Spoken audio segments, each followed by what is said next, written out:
Do you want to come over to Nashville? We need some more. So what are we calling this? Utility work session? I don't know. I know, actually, no. Moment, please.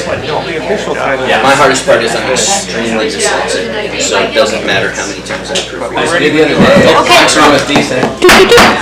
I'm going to call this work session of the Seward City Council to order. It is 5:30 p.m., Monday, March 24th, 2025. We have a work session until almost 7 o'clock, the topic of which is the Forest Acres of Fognak subdivision. And I'm going to turn it over to administration to give us some direction on this, and we will proceed.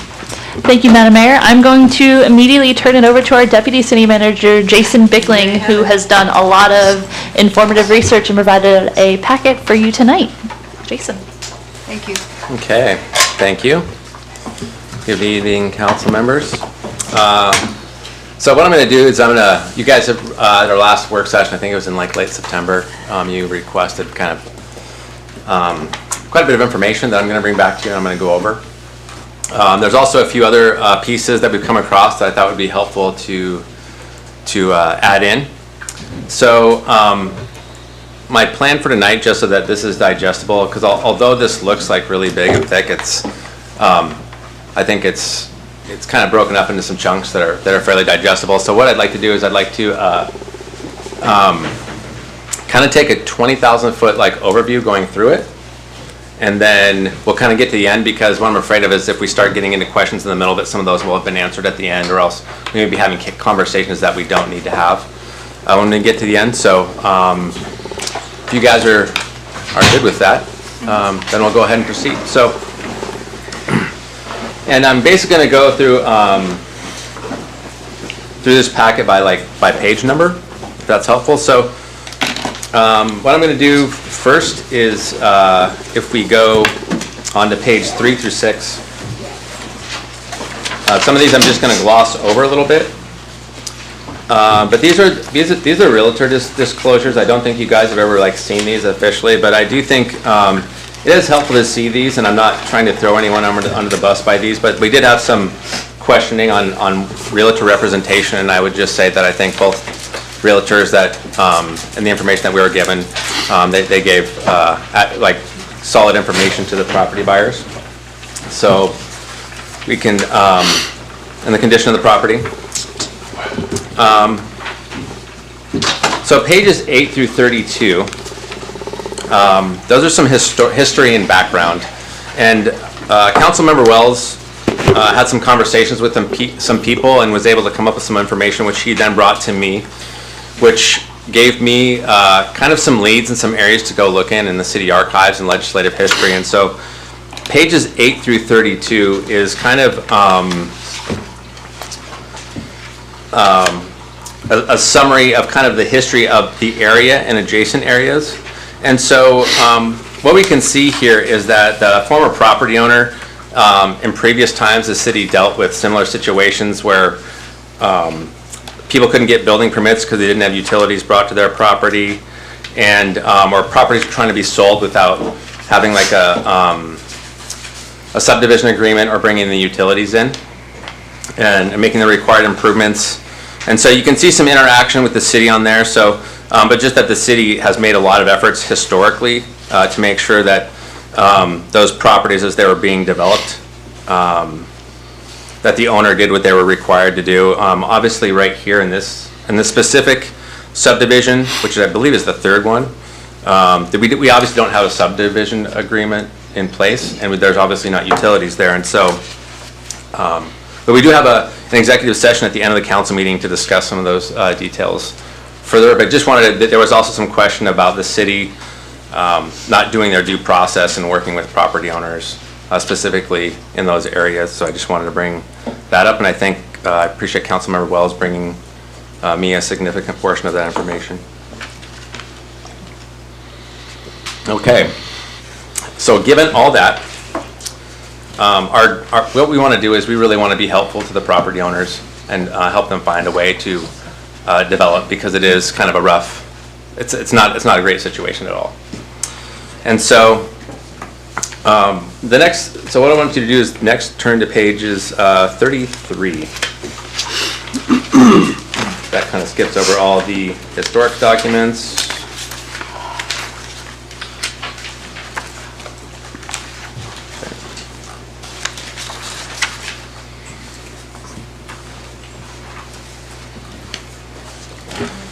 Sorry, I'm kind of working through mine here as well. Okay. So before we get into kind of, you guys requested a lot of data specifically regarding cost to the area and different portions of the area. And so before we get into that, I just wanted to review some kind of important notes for consideration. And that's, in this area, we have 27 lots and they're owned by 18 property owners. So as we look at this, even though we made, the costs are all broken down by lot, but a lot of times, like, people chose to buy 2 half-acre lots so that they can have a parcel. And so when we're thinking about costs, I just want to make sure that we're not thinking on a one-to-one basis, that there's 27 owners making 27 payments. There's actually, which actually kind of makes the payments higher. And the next little just code portion there is basically, it says that city council can determine and use any method for spreading the assessment among the properties within the district. And we are currently and have always been using acreage. Like, if you have a half-acre parcel, you're going to pay like the half-acre portion of the whole entire pie. Or if you have a larger portion, you're going to pay more for those utilities. That is not the only way, but that is the way that was kind of, that we've been carrying along this at the beginning. Any other assessment method that would be chosen, what it would do, it'd become kind of more like a user fee. So it would depend less on the size of your property. So for instance, compared to what we're doing in here, if you have a really large parcel, you'd pay less, and if you have a small parcel, you would pay more. It's not something that, I mean, we could go through endless numbers of the way we break that up, but just wanted to let you know that there are alternative assessment methods. And then just a couple properties that to take note of as we go through this. We have 3 different properties that either have a utility or some utilities or don't, and so those ones are not given attributed cost in the overall like pie. And then the last kind of thing to note is that when we're looking at repayment information, and we're just copying what the borough does here. So for instance, if someone forms an assessment district, the city puts out the money and pays for it, and then the property owners have to pay that back. So over time, and the way that the borough does it is that they use prime plus 2%, which is 9.5%, which is obviously not a cheap rate. And then you could do that on a 10 or 20 year repayment, which I think is 2 different things. So what I've done is I've broken all of our payments down into that. And I've used a monthly payment method versus an annual payment method, just because I think it's cheaper, for one, for the property owner, and then 2, kind of that's how really people budget, is monthly, not annually. Okay. So the next is page 34, but if you want to go to your packet on page 40, this is kind of what we call the appendices, and they're actually the cost breakdowns.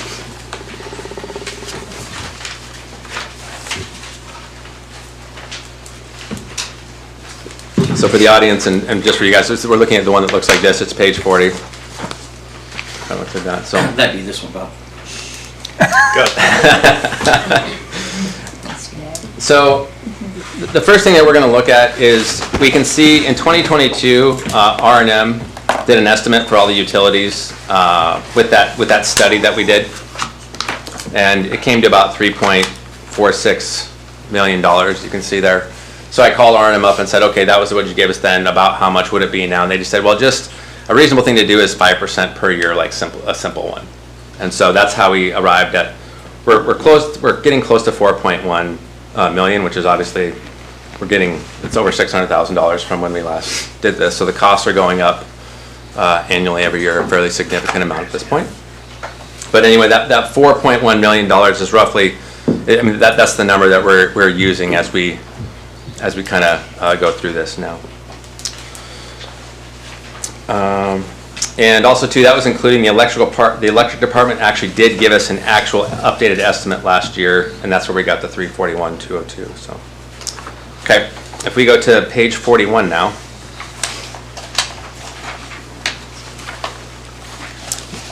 So this is looking at the whole, every single lot in the subdivision, and it's basically just a breakdown of the water cost per lot, the sewer cost per lot, the electric cost per lot, the roadway cost per lot, and then we can see the total cost per parcel. If we just look at that first lot, which is lot 17 going across there. So we have all of the costs, and then the cost per parcel was, for the total utility, there would be $194,000, $16.75. And then we can kind of see that comparison to what they would have paid for that same utility, which would be like in 2022, which is $170,000. And then I've broken out separately just the road and electric costs, just for we're gonna have that discussion on that item a little bit later. I know it's hard to see on yours because it just doesn't show up quite as well. But what I wanted to do is just remind you that these 27 lots are owned by 18 property owners. So if we look at lots 17, 18, and 19, those are actually owned by the same person. And so if you look at they're trying to get lots of their properties, that's like roughly $600,000. And if you go down, you can see the lot size, which is, you can see that's actually how the cost is broken down. And then we had to use different multipliers in different sections for different utilities because, like, for instance, there's two people that already have a road, so they don't technically need to pay for a road. And then one lot is actually just an extension of someone's backyard, and so they don't technically need utilities because they already have utilities to their primary residence on that parcel. And so we had to break out some different multipliers there to kind of calculate those costs to every lot accurately.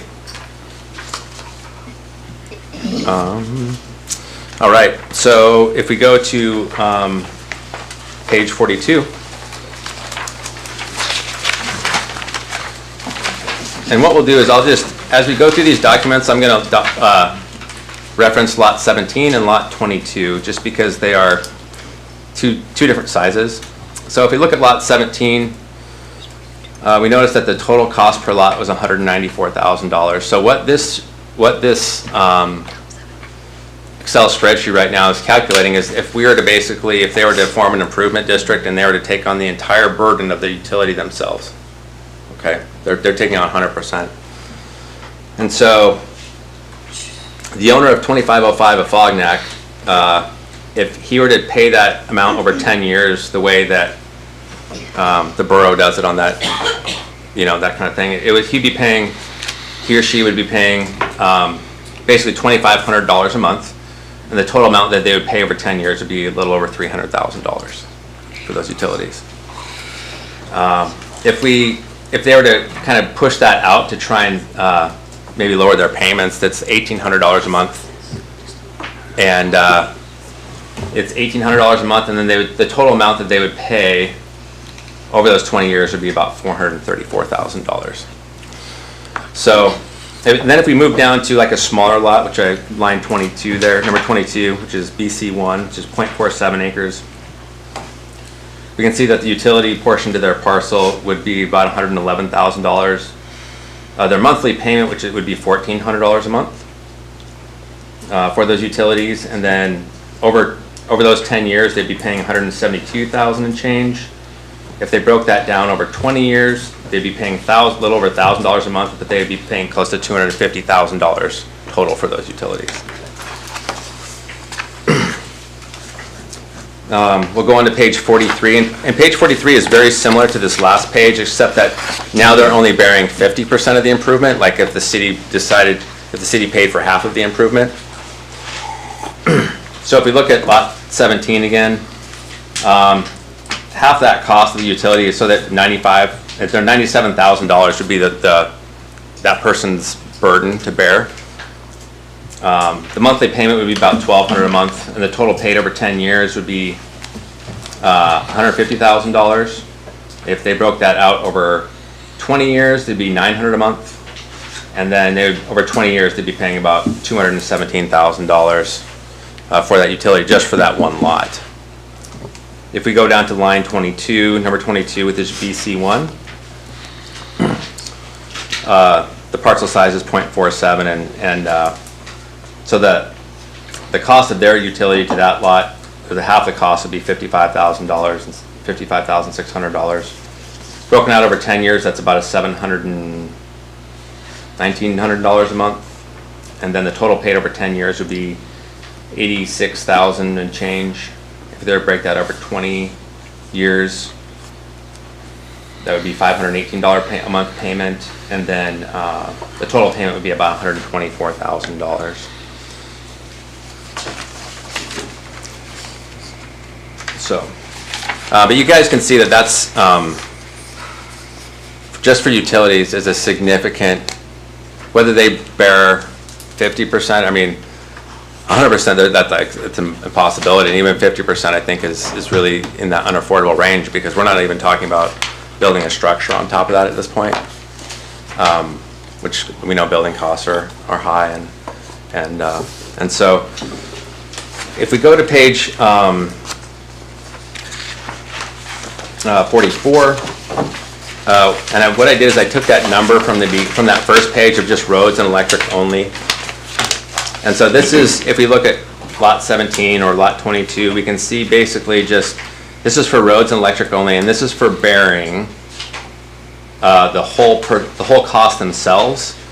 I don't have the breakdown for 50%, but you can see what happens is if we're looking at roads and electric only, we're getting a lot closer to what we would say is being more affordable. And especially, like, I think you can only say getting affordable, especially because I know like some of these half-acre lots, people purchase 2 lots because they want to live on an acre, and they're still like in the $1,000, $1,100 a month for that for that roads and electric. And so really, I think it only becomes affordable if the city like would contribute half, and then you're dealing with, we're getting in the realm anyway of being of something that people can actually like pay for.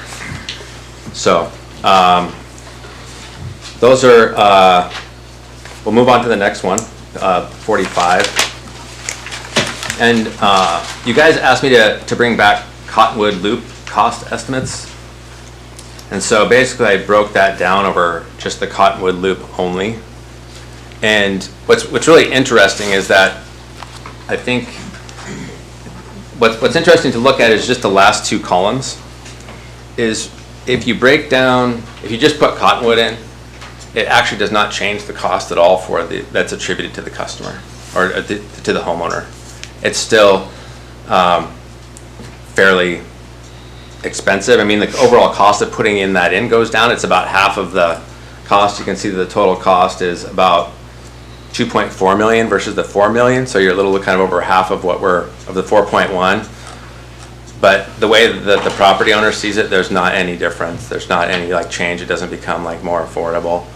The benefit that the city does get from Cottonwood, which I'll get to in a little minute, is just we get some fire hydrant distances pushed out and some of those types of things. So, so those are. We'll keep going through here. So if you want to go back to, we're getting back out of the spreadsheets and back kind of into the packet. We're on page 35.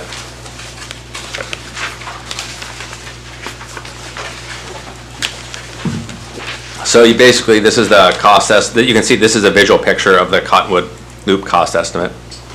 I was just looking at bringing that in.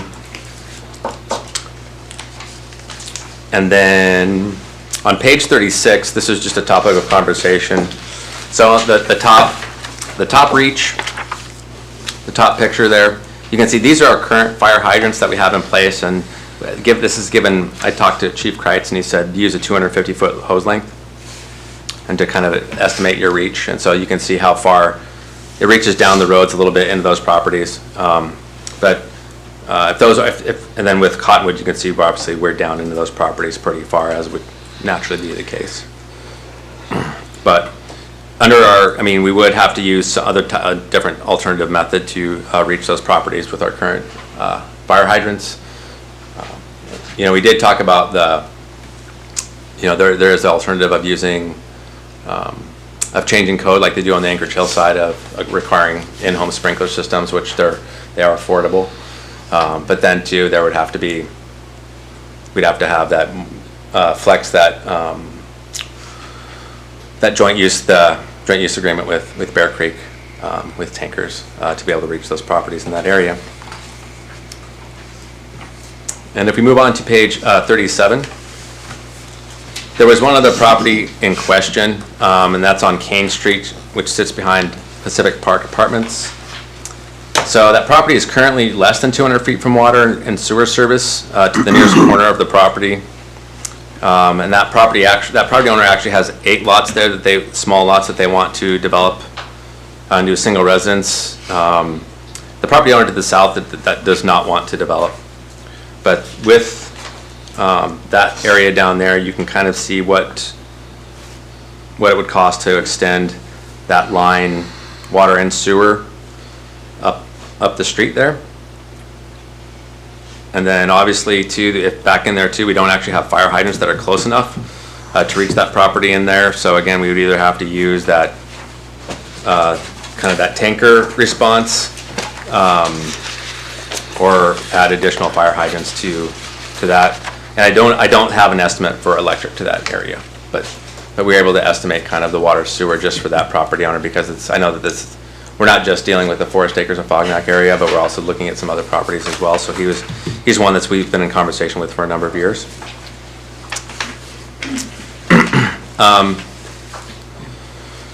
So if we go to on page 38 there, you did want, you requested back to kind of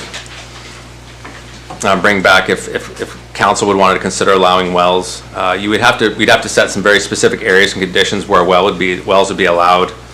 And really, I think looking specifically just at this area alone, there would have to be a lot of coordination, just because especially with people that either are on half-acre lots or adjacent to half-acre lots, to make sure that people aren't putting wells around them in certain places where it would prohibit development of their own property.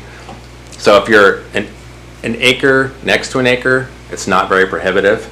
But if you're next to a half acre or those types of things, it's just something that would have to be managed pretty highly.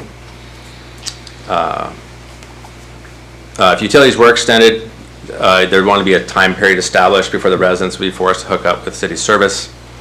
And then I think if we were going to go to allowing wells in that specific area, we would need to create a well permit with pretty good oversight, just to make sure that all the conditions are being met, to not prohibit other people's development. And I think just also an acknowledgement for that service area that like the fire department is not going to be able to respond like they normally would. We're dealing with a different situation, more like living outside of city limits, where you'd have to be using tankers and wait for tankers to do that. And I also know that some of those property area owners in that area have a plat note that would have to be removed, and it says that they cannot put in. They have to hook up to sewer systems out there. It's only a specific group in there, but we have talked with the borough, and I believe I gave that information to Jazz a while back on that. Those property owners can actually petition to have that plat note removed, and the city can write a letter that said, yeah, that we support this.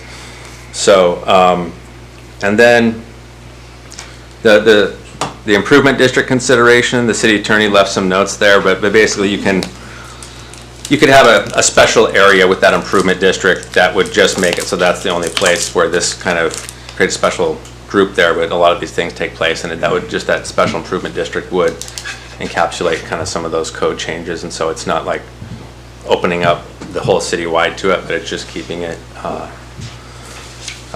within that one area. And so I think just kind of I have spent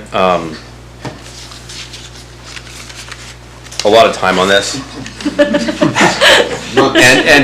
and a lot of, and it's it's a tough topic, and it's very emotional, and as it should be. Like, we're talking about people's homes, and it's serious, and I think given the situation at the federal level, we are not going to be foreseeing a lot of federal monies coming down like they used to be. And we have a lot of infrastructure projects in this town that need to be taken care of. We have a public works building, a fire station. We have to replace water mains. We have to, there's a lot of stuff that we need to do. And so we're, at least for the next 4 years, I think we're dealing with it. We just have to be aware that we're dealing with that when we're looking at federal monies. And just a realization too that there is not a perfect solution. There's not this perfect ideal thing. But I do think if you look through this, there's really only kind of, I would say, an option that's affordable to property owners at this time. I think if 20 years down the road, if the city gets a ton of money and we can just put all that stuff in there for them, then you could put code in their language they have to hook up. But it's getting a lot more expensive. I averaged out, it's getting on average $8,000 per year more expensive to add utilities to a lot. And so that's pretty, if you take $200,000, which is about how much it's going up every year, and divide that by 27 lots. Now, given if we were to attribute that like we're doing now, the bigger lots are paying more than the smaller lots, but if you just take that as a flat across the board basis, just to give you kind of an idea of how much that's going up. So, especially, I mean, and take all this account, like they still have to pay for a house, and I know just even smaller homes right now, they're costing, a few $100,000 just to build with a small home right now. And so I think, anyway, that's what I have for you. And I'm happy to answer any questions or to go back and digest any of this with you, but I felt like it'd be best if we just went through the entire thing first and give you guys an opportunity to look at it and be able to talk you through it, and then I'm happy to answer questions or to go back and discuss anything. Okay, thank you. Wow, I have a question, really basic question. If we allow wells, so allowing wells, what does that do about everything else? We would still be putting in electric and roads, or? Yep, I mean, electric and roads still have to be put into Right, that so area. they would have the cost of those in addition to their own wells. Yep. And then the septic, or? Yeah, so the septics and wells would be on their own. And the septic then. So Yeah, when yeah. we say wells, we mean wells and septic. Yeah, Okay. and I don't really mention septics just because septics are already allowed. Oh, okay. Okay, you're On right. certain criteria, so it's really like the wells conversation. So wells and septics would be on their own. The roads and electric that would be kind of, they would still have to form an assessment district, an improvement district. Whether you guys would want to fund part of that is totally up to you. We've talked about we created the mechanism, like a year and a half ago, maybe 2 years ago. And where that you could actually, as we get DRP funds back, you could move some of those funds over and pay and contribute to that. And so that would be the option on that front. But the property owners, which they're familiar with at this point in time of putting that assessment district together, would just be resubmitting. And then, but for roads and electric only. But when you look at the total cost of the projects, over half is water and sewer. So $2.6 million in total would be covered through that well and septic option. That kind of moves that off. So yeah, the roads and electric are the cheaper of the utilities. I see, though. I think Still Bob expensive had- though. Yeah, I just had a quick one on so like a half-acre lot here is around $400 a month if we did roads and electric.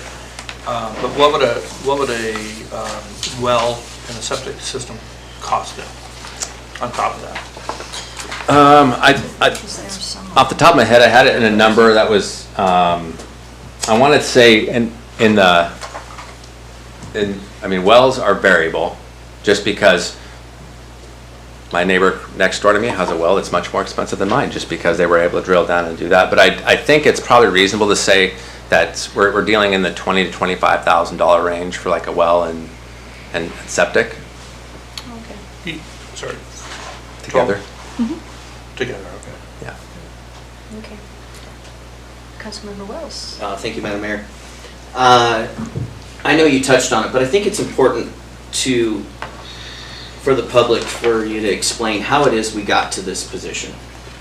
I recently received today an email that, from a citizen that said, and I'm paraphrasing, how unfair it was for the city to allow these properties to be subdivided and then to be not putting in utilities. And in case you guys have this packet,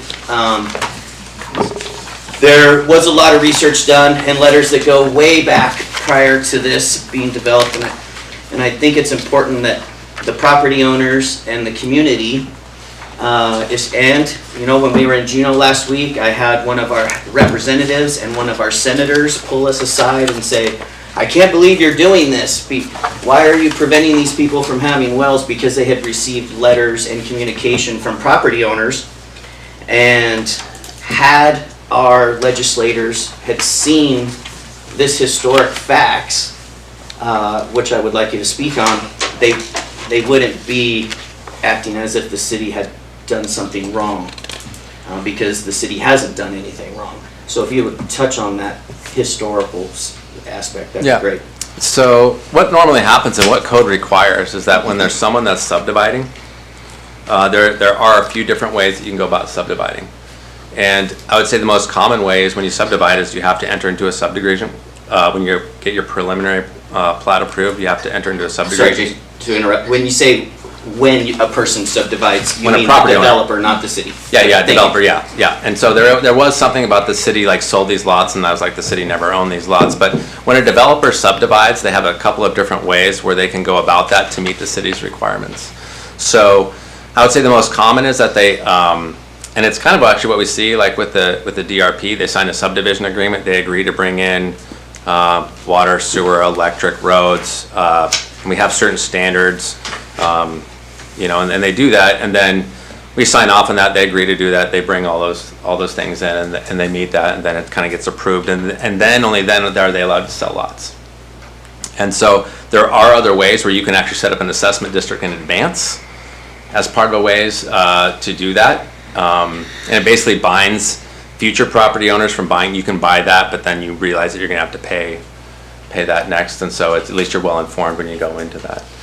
So, but we can see here that if you look through the historical documents, and I'm not going to go like page by page, but basically the previous owner was trying to sell properties that had not been were not subdivided or had not been approved plats.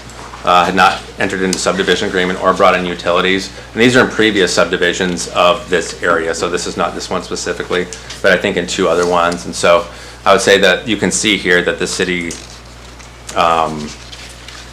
was doing a lot of back and forth with this property owner to say like, hey, before you do that, you have to meet these requirements. You have to do this and you have to do this. It's like, I don't know, like this property owner was informed of this area that in order to sell, you need to have a subdivision agreement and you need to have, bring in the utilities. I can't, like, we don't have the information to say, like, I mean, you can draw some conclusions, but to why we arrive where we're at, but I don't think it. So anyway, did I answer your question? Go ahead. Small follow-up. It does answer my question, but for those of the people in the audience, especially the property owners, and anybody who has an opinion about how the city has handled this situation, it's imperative that you go through and read these historical documents, because you will see and draw the same conclusion that we've all drawn, that the developer and the seller of these original lots was told by the city multiple times that they could not subdivide these lots, that they could not sell these lots without putting in the subdivision agreement, without bringing in utilities. You'll see in here where that property owner made a request to planning and zoning stating, what if I put in this clause that states that the seller knows that they're going to be on the hook for this? And you'll find in this packet a response from the city that says, no, you cannot do that. What ended up happening anyway is that the seller did it anyway. And so the realtors that represented those lots thought that, and I can appreciate the position that the realtors are in this situation, and I want you to know that I truly believe that not a single realtor did anything wrong. You worked with the information that you were given. But I think it's important for the community to know that the city is not technically responsible for what has happened up here on these properties. And of course, as council members, and I'll speak for myself, I want to help. I really do. And I want all of you to be able to develop these properties. I really do. But the emails that we've been receiving and the phone calls that administration has been receiving over a year now has been nothing but attacks and people implying that the city is doing things inappropriately and it's not fair. And so please, please believe that we want you to be able to develop these properties. I want every empty lot in this community to be developed. And anything that I can do to promote that, I will. And so, please, I put a lot of time into this. The city has put, the administration has put in so much. So please take the time to read those documents and bring yourself up to the historical situation. That's all. Thank you, Madam Mayor. I just want to see if anybody else has any comments, questions at this point. Did want to give a big shout out to Malcolm Brown, the planner in 2006, who Way took back. copious notes. Kind of Copious. Really, And memos Yeah. and We have documentation. yeah, puts of my them. notebooks to shame. But yes, kind of going off what Councilmember Wells says, we are excited and I'm grateful for Jason for putting together this list of recommendations. But as it comes down to the numbers of it, from an administrative standpoint, our large suggestion would be to find the code criteria and ways to move forward with allowing wells and septic in that area, based off of discussion that you have as well. Okay. We have a lot of people out here, and so, yeah, I'll just take in order hands. You should probably come to the mic just so people can hear you better. You want to start with, let's start with Rissy first, because she's in the front row, and then I'll get to you next, and as long as we have time. Okay. I'll be quick. Rissy Casagrande, inside city limits. First of all, thank you for the explanation of the history. It's always important to have history. And I'd like to thank administration for your tireless hours. We've had lots of meetings. Thank you, Jason. And I can see that everybody is working very hard, and I just want to say first off, thank you. As for the question for well and septic, an estimated amount for that area, as far as, you know, elevation and everything matters a lot where groundwater is. You're looking at about 15,500 total for well and septic together, was somebody that's got the estimates for everything thus far. And yeah, I think that is pretty much it. My suggestion personally, because like Councilmember Wells, I too want to see every single lot in city developed. It would be beautiful if they were all filled. So I would encourage you guys not to just do this district, to kind of look at Seward, sorry Jason, as a whole. More research for administration, but how many lots are still waiting to be developed because they're too far away with well. And maybe I sent Jason some language, code language, I'm not an attorney, but it pretty much, I just took the septic, or the septic code and mirrored it for well, that basically if you're 200 feet away from a water main, then you can drill a well, and maybe you have like sprinkler systems or whatnot, although I do caution the sprinkler systems in buildings, because now I'm learning it does increase your insurance because of freeze-ups and all of that. So that's something else we kind of need to be sure to look into. So thank you. If you can get up there. And we need your name and inside or out. Absolutely. So my name is Brendan Ryan. I'm in city limits, and I'm also going to talk before the meeting too, so I'll try not to repeat myself here too much. But I did read through the whole packet, and I could have my facts wrong and everything as well. But what I do understand is that the person who sold these lots to us, or represented it at the time and was subdividing it, was sitting on city council at the time that everything happened. And the city council agreed to recommend to the borough that this whole area gets subdivided, contingent on them developing utilities. So the city did send a recommendation to the borough to subdivide this. This is my understanding of what happened. The borough is not going to subdivide a whole piece of property without the recommendation of the city. That's just not going to happen. The city also said you have to develop the utilities on this. And then they never got that piece of paper signed. My question is, why wasn't that signed first? And it doesn't matter anyways. It's a verbal agreement for that to actually be developed. After several years, the city just stopped following up. He never did it. So now we're in this situation, and I'm not, casting aspersions on anybody here. This was decades ago. But now we're in a situation where somebody sitting on city council at the time made a sale that's very, very favorable to them, right? Which should have never happened without the agreement of the entire sitting city council. And now we're all sitting in a situation where we're not developers. There was a 3-sentence line in the sale of this, and I'm not blaming any of the realtors either, because I don't think they understood what this implicated, but none of us are developers. I'm thinking, I own 3 of these lots. I'm thinking I'm gonna build city or single family homes on these lots. I'm gonna rent them out over the long term.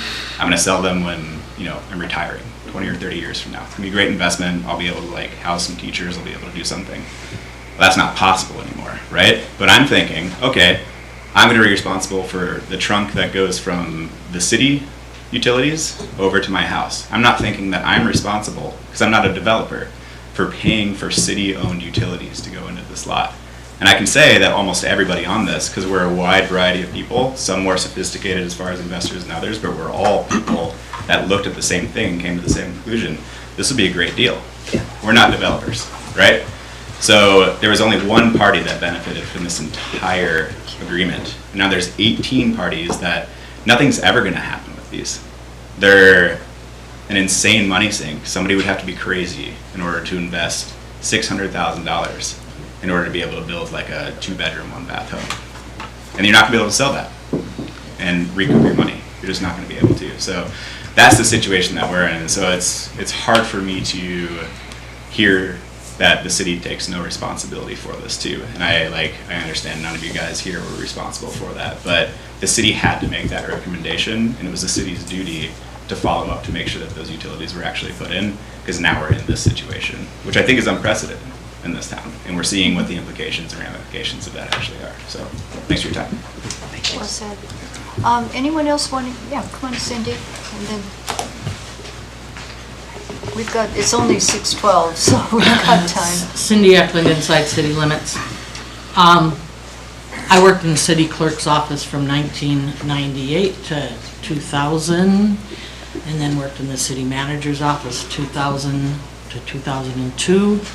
And I left, came back in 06, and was on the planning commission for 12 years from 08 till I went on the borough. So some of this happened, some of this I remember. I remember that person sitting on the council, and I remember the developing happening, but we had a code, and you trusted that that code was going to be met when people develop property within the city.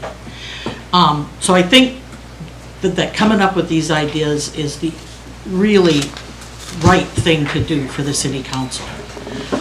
If you look at the current code for the assessment districts, 522 developer incentive and reimbursement codes, it doesn't include the building of a road, I don't believe, in that section. It's just the sewer, water, and electric that the city would pay for 50%, and then they would pay the rest back in assessments, which is how we had the electric put in our property out where near Jason lived.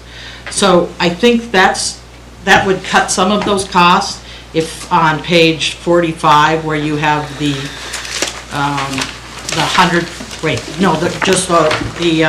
44, you have roads and electric only, but it's for the full price. It's not for cutting it in half. If you could at least cut the electric in half on there, it would lower the cost per lot by about 10,000. I just picked a lot and picked a number. So I think there's some ways you can even cut back on this more. I know there's some roads up there. I don't know how much more you'd have to do the roads, but you could do a goodwill thing and cut 50% of the roads too. Anyway, that's my 2 cents. Thank you. Can I speak to that? Yeah. Yeah, we do know, in the most recent version of the DRP, as that code was revised, we do roads now, so that could be included in that, so it would be something that we could do, yeah. I mean, the council would have to fund that, but it's something that's already set up in place that we do. Okay. We did it in Hilltop. Nice. Come on up. My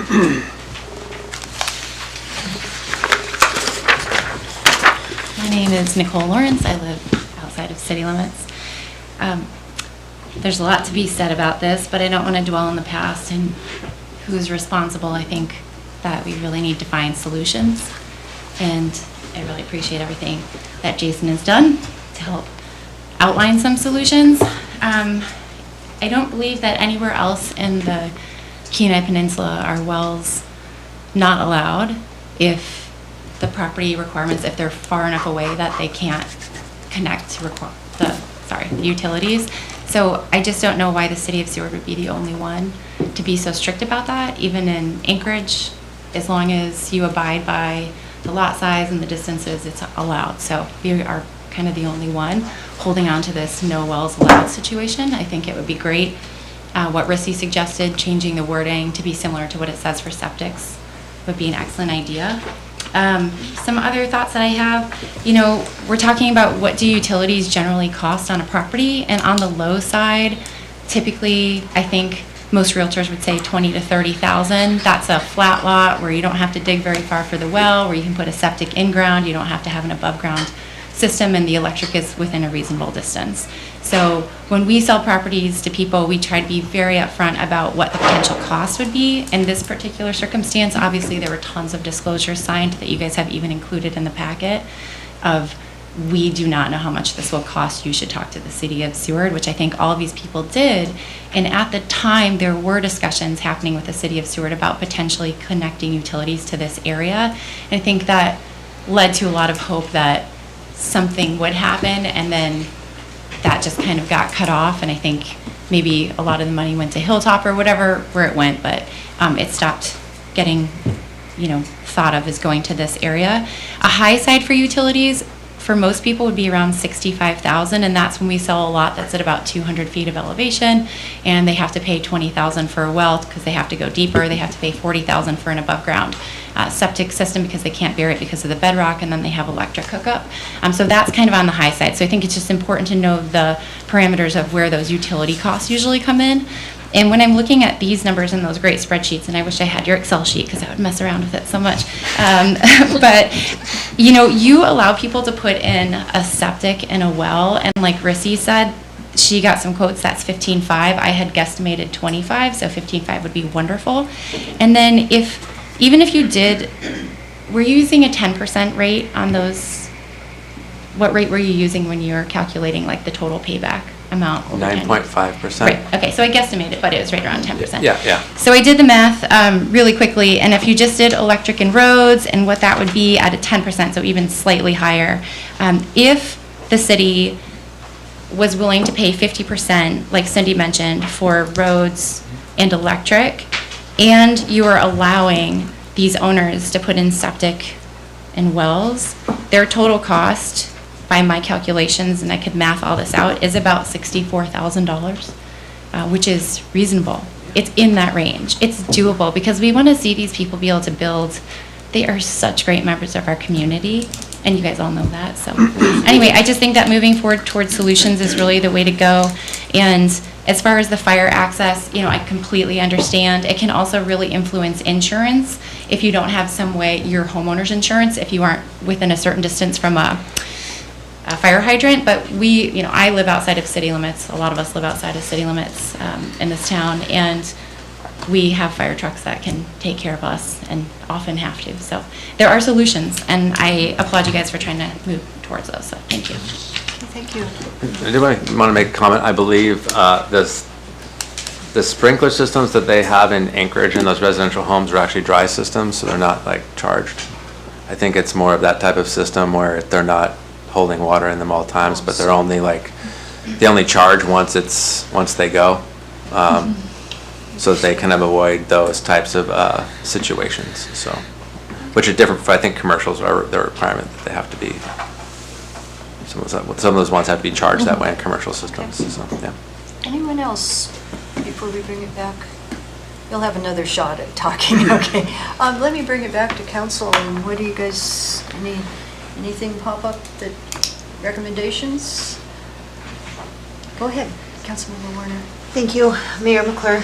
I feel like kind of what I'm hearing and with some of the conversations and emails that I've had throughout the day with some of the property owners, that doing the roads and electric only, potentially looking at 50% covered by the city, and then us advising city, or revising city code to include those, the wells inside city limits sounds like a good path forward.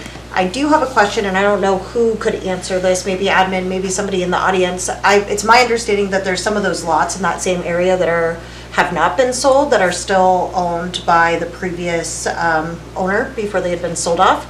So what happens to the value of those properties if we're doing these things? I don't know, just a question. I believe, so if you look at the map, I guess it'd be to the north. There are still like properties that the former property owner owns, but they're actually pushed out and they're down in the floodplain, kind of where the road comes up. And so they may, I mean, if you're looking from up here, it's like a contiguous and it looks like it's all there, but I believe that they only have one lot that sits above the floodplain, kind of on the same plane as some of those upper lots do. But what would happen is, when you do an improvement or an improvement assessment district, once you have a majority of the property owners that want to do this and they sign up, the other ones, the minority ones, are forced in to do that. And so if any benefiting property, and it's like I said, you guys could, like it says in city code, that as you go through this, you guys can decide how those are assessed to those lots and which lots are assessed. And so but that's normally kind of the thing of, if someone, the first one in, ends up paying for it, but then a lot of times the property owners behind them have to pay back into that. And so it's pretty common to do that. So whatever the property owners would have to kind of be part of that road. Thank you. Electric. Just hold on. Go ahead. Guys, Councilmember Warren. have one more if I Yeah. can now remember it. Come back to me, because now I've lost my train of thought. You can come back to me. Oh, okay.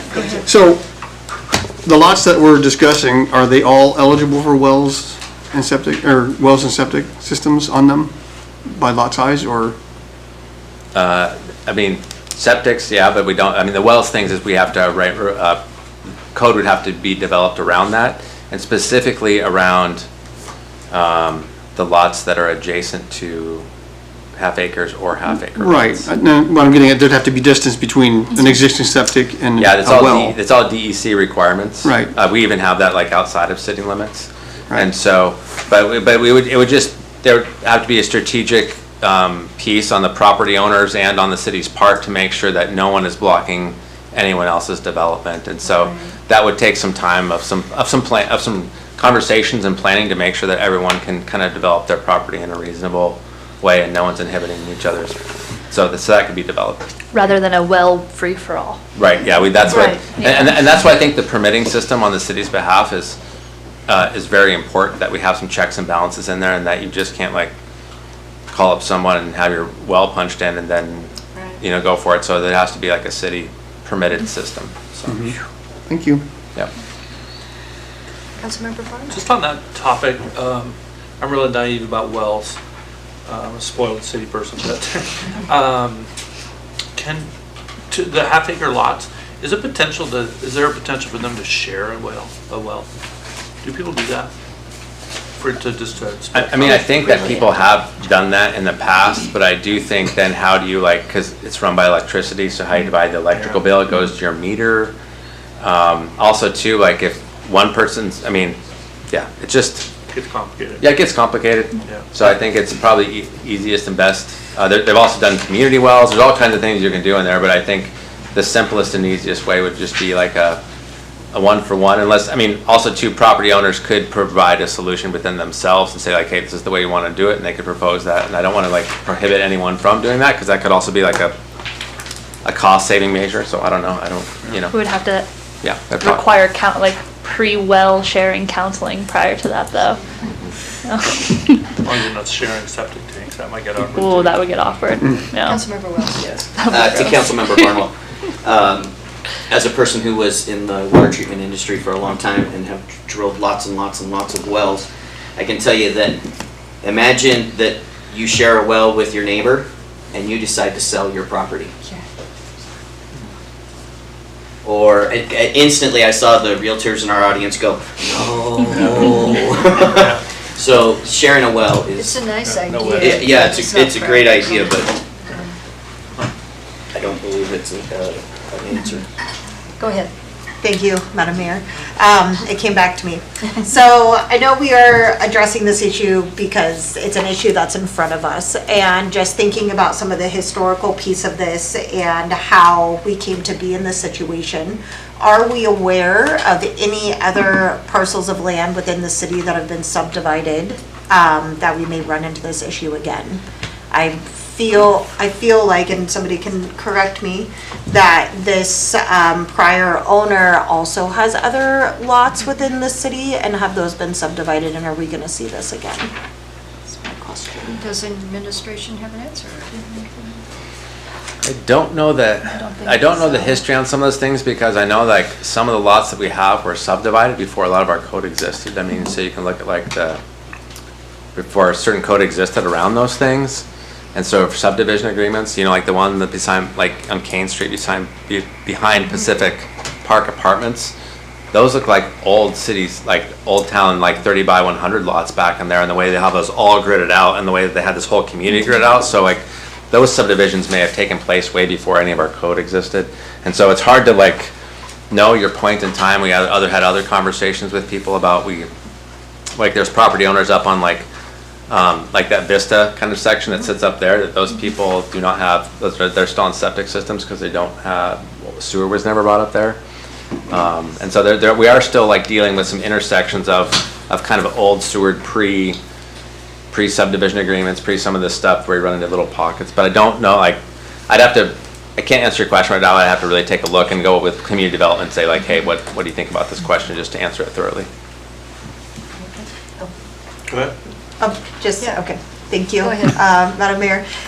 So I think kind of where I'm feeling the direction of this going is that we ask for administration to bring back what it would look like for the city to cover 50% of the cost for the road and the electric, and then look at revising our city code to allow the wells.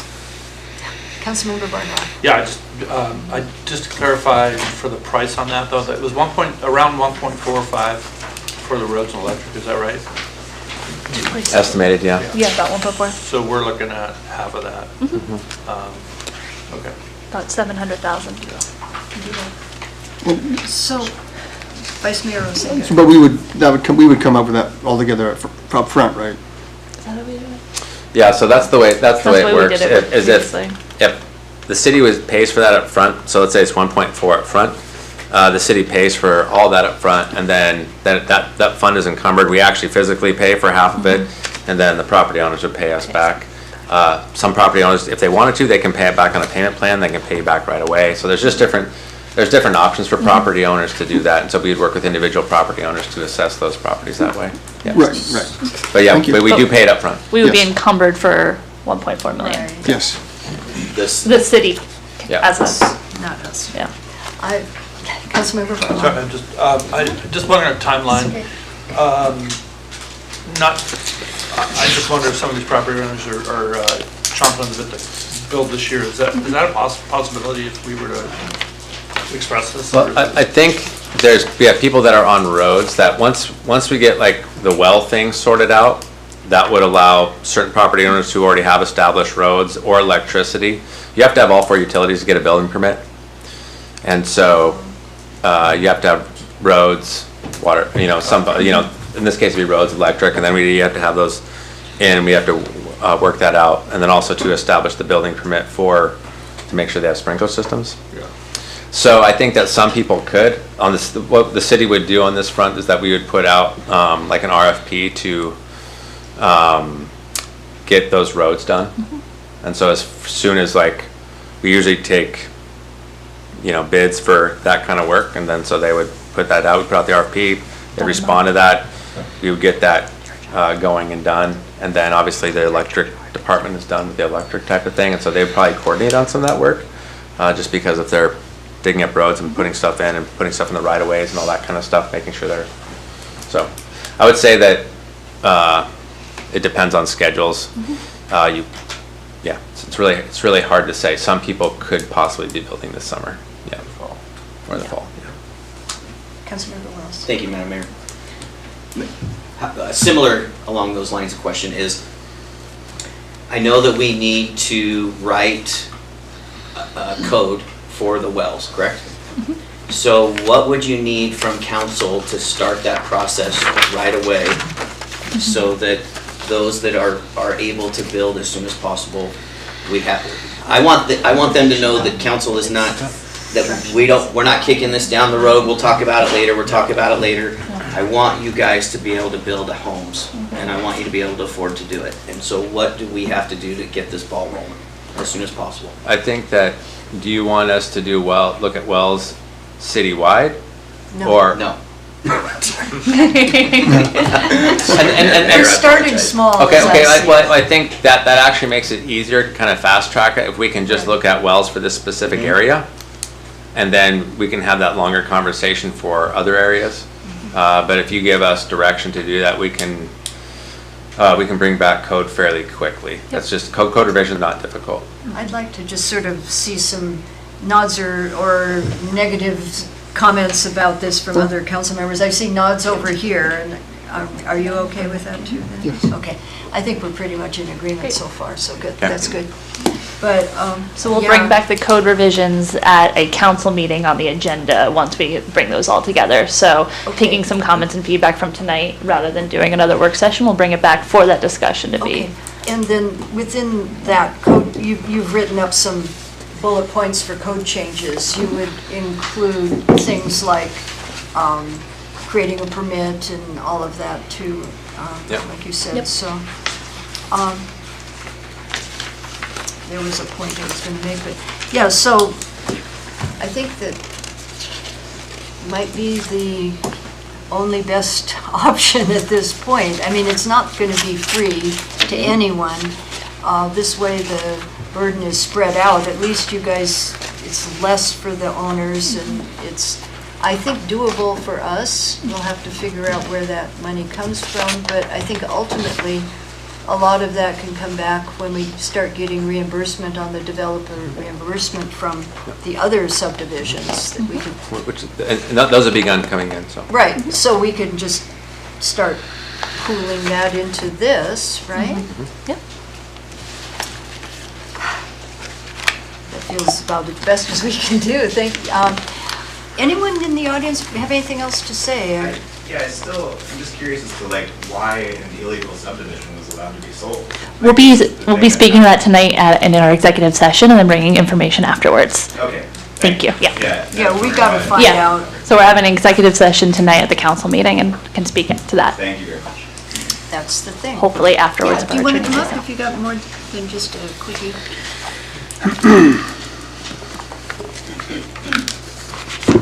Hi. Pamela Eiding, outside of city limits. I just wanted to speak that I am in support of wells being allowed in city limits, as long as they conform to the setback requirements, obviously.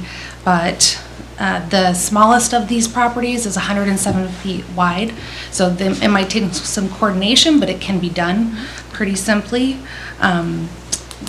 Also, the likelihood is that these wells should be very shallow, which is probably why Rissy was able to get a quote for a bit cheaper of a well price. One of the property owners has already talked with DNR and DEC about their lot, and because of the location and the likelihood of the well being very, very shallow, it shouldn't take anything away from the city's aquifer, and if it were up to them, they would have approved it and recommended it.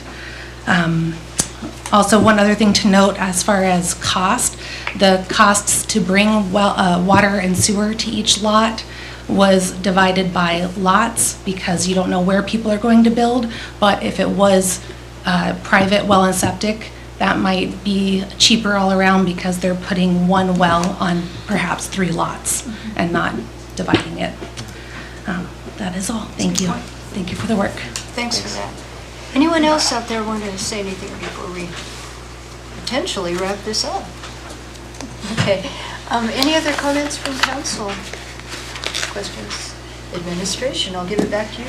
Yeah, big kudos and thank you again to everybody for speaking and for communicating about this really interesting, detailed, historic subject. And a big thank you again to Jason for all of his diligent work on this. He will continue working to bring back some code changes and following through with the looking into the half for the roads and electric, and we'll go from there. So we will see those code changes soon. Maybe give them a week off from it. No, no.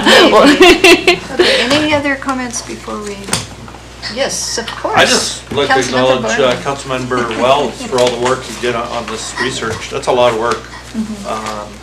And just meeting, I know I met with him once with a couple of people that own the things, but I think Mr. Wells went 10 times that. You know, it's just, he spent a lot of time on that, so I really appreciate all the work he did on that.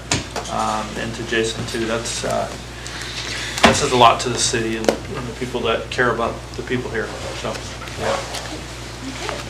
Yes. If I may, and I want to give thanks to those in the audience, you know who you are, who came to my office and participated in the dredging up of old historic documents. And I can say that personally, without those documents and those meetings, I wouldn't have been able to support the city paying for 50% of this. And so you know who you are, and so thank you. Thank you very much for taking the time to meet with me. Okay, any other comments? All right, I'll close this work session at 6:36, and we will have our regular meeting at 7. 6. Yeah.